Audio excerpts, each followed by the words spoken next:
Guys, Dr. J here for another online metabolic training mobility session, and I'm going to be focusing strictly on shoulder mobility and going through three main concepts that you guys can action today, and you guys are going to love it because it's literally what I do with a lot of my clients, and it's gotten phenomenal results. So we're going to go through three main concepts. One is band resisted or assisted range of motion.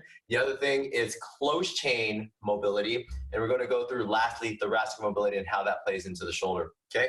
So if you guys have like any sort of tubing or any sort of bands like this one's called a monster band.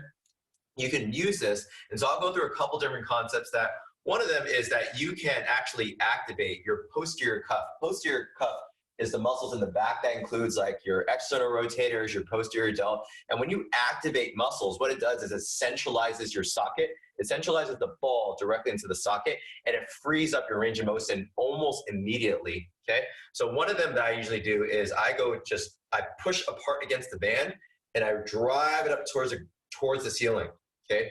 I just did an experiment with this with one of my clients that like she was having some pinching pain, like raising up, and she couldn't raise it farther than that. And then after immediately, it's almost immediate range of motion gains. You push against the band and then you activate that posterior cuff, and try that about 8 to 10 times, okay? And so this feels amazing. It feels like the shoulder's working. And then as let's say you're a higher level athlete and you want to like progress in some way, a lot of times you can start to pulse. Pulsing, what it does, it activates some of the different types of muscle fibers. Those more type 2 fibers that more in rapid response. People that are like swinging a golf club or swinging a racket, you can start to abduct and push against the band and rapidly pulse with the abduction, right? With the shoulder flexion, okay? And you can pulse in circles, okay? You get creative because this is, our shoulders don't operate in one plane. Our shoulders operate in multiple planes. So the thing is that pushing and going in different directions, this is how you're going to become a very multi-directional athlete and immediately improve your range of motion, okay? So I'm doing a lot of different things. And then what I'll do often as a warm-up before like bench press and other exercises is I'll do what I call band dislocators. And so you're just raising it back and forth, one after the other. One goes forward, one goes backwards, okay? And then you can repeat the other direction, okay? Try to do your best in keeping your elbows straight. If you're having any restrictions in your range of motion, very easy fix for that. You can just kind of bend your elbows as it comes across. Do you see that? So I'm bending my elbows throughout, but do your best in terms of keeping your arms straight. And if you can't do that, just bend. It's a lot more friendly on the shoulder, okay? A lot of different things you guys can do with the bands, okay? This is actually a pretty heavy band, so my shoulders are feeling very, very warm, but the thing is you can just use a regular TheraBand or anything a little bit lighter as well, or heavier if you are stronger than me. So, next thing we want to talk about is general closed chain mobility. This is such an untapped area that's good for people that have like dislocated their shoulder, have had a shoulder surgery, you're having restrictions in your range of motion, you have arthritis in the shoulder. This is going to be amazing for you guys. So what we want to talk about is just maybe even just general things that you've done and maybe some things that you haven't done. So we're all aware, a lot of us are aware of like cat, cow, right? But little do we realize that when we do a cow, okay, it rounds our back and it opens up our shoulder joint. So when we cat, right, and I think this is the cat version, then we go into a pike immediately, okay? You come back down, okay, cat, cow, or actually I think it's in reverse, right? It's like, this is the cow, this is the cat, the scared cat, and then you pike. So I call it a cat, cow, to pike. And you keep repeating. I'm gonna try this at least 8 times. Or 8 to 10 times.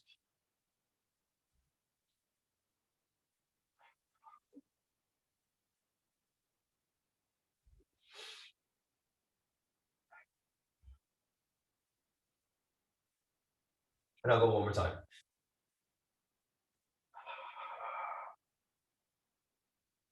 Okay, now the different types that you can do, closed chain basically means that your hand is anchored to somewhere, right? It's anchored to a stable object.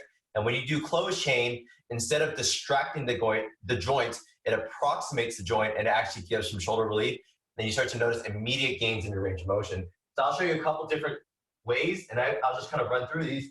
So you can just do your downward dog, but make sure you push through your palms and really try to stretch out that shoulder. Okay, and if you wanted to make that harder, okay, you can get down onto your elbows into plank position and do the same thing.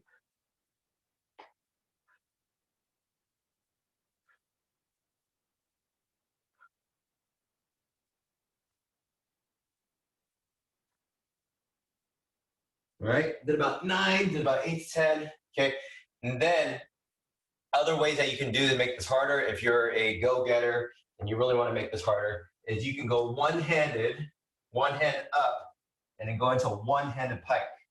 Okay, back to that push-up position. So a lot of core stability, anti-rotation stability, and really making that shoulder work hard and to improve that shoulder range of motion.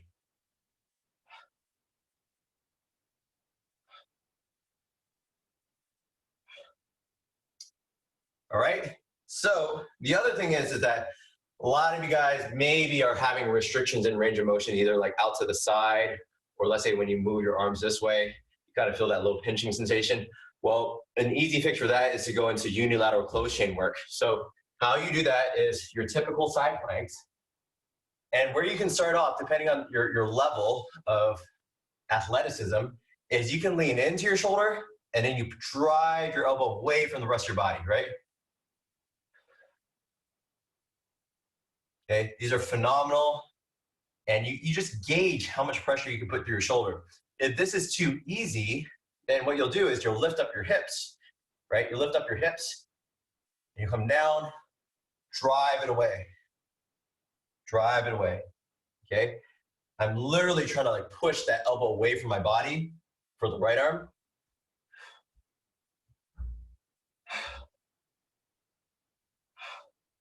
Okay, and that felt really good. So I'm just gonna repeat on the other side.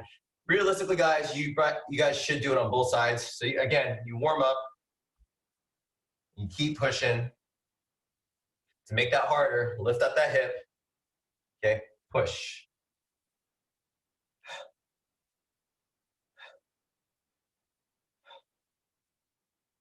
You wanna make that harder, go into the full plank, okay, do hip lifts, okay? We perceive this more as a core strengthening exercise, but this realistically gets that shoulder mobility, and it really improves it.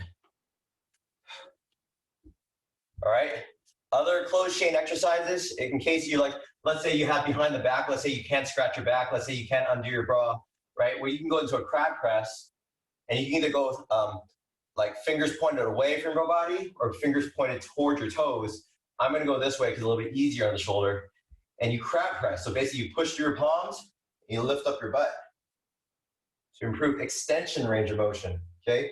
If you have trouble grabbing a wallet from your butt pocket, let's say it's hard for you to scratch your back or reach behind your back, this is the exercise for you.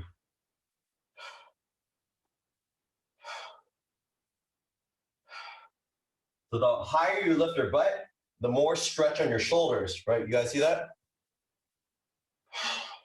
And to progress, you would move your fingers in and then move your hands towards each other. And that's a little bit more of a stretch on the shoulders, okay? You can even hold it here, hold for as long as you can to improve the shoulder range of motion. You can rock back and forth, okay?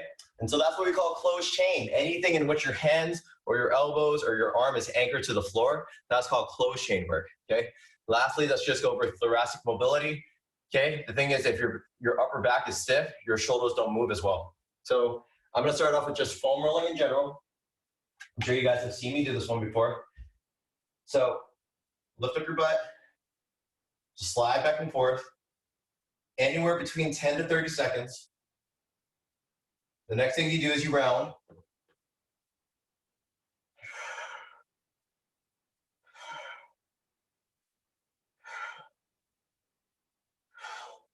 And the next thing after you round is you extend. So that means arching backwards over the roll. And visit different spots of your back. Don't stay in one spot. Make sure to rub different parts of your spine. And especially the mid-back, that's a really important piece to get better shoulder motion.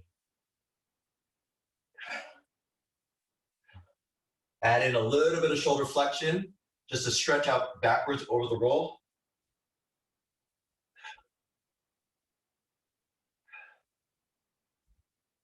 All right. So we got a lot of that to move well. And then I want to work a little bit more on my rotation now. So how I'm going to do that is I'm going to put the foam roll or a bath towel or anything on the inside of my knee. I'm going to slide this way, and I'm going to work on thoracic rotation. Okay, so I call this the open book stretch.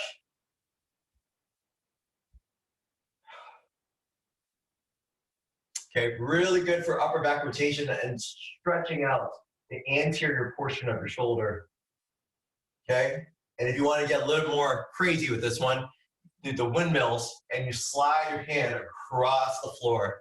Try not to let your hand leave the floor as you make those full circles. Okay, and also try not to let your knee lift off of the foam roll, because that means that you're getting hip and lower back range of motion into the play, and you just want to work on your upper back and your shoulder mobility.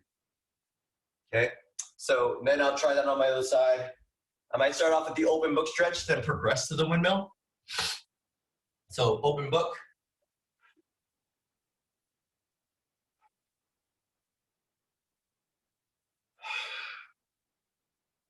And you guys can't hear it, but every time I reach and stretch, I exhale. Okay. And then I'm going to progress into my windmills.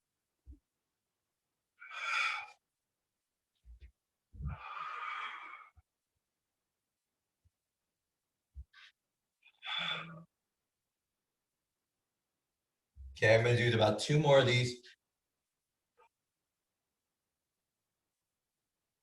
And 1 more. Now, these just seem too complicated or you don't have a foam roll, easily just sit down, okay?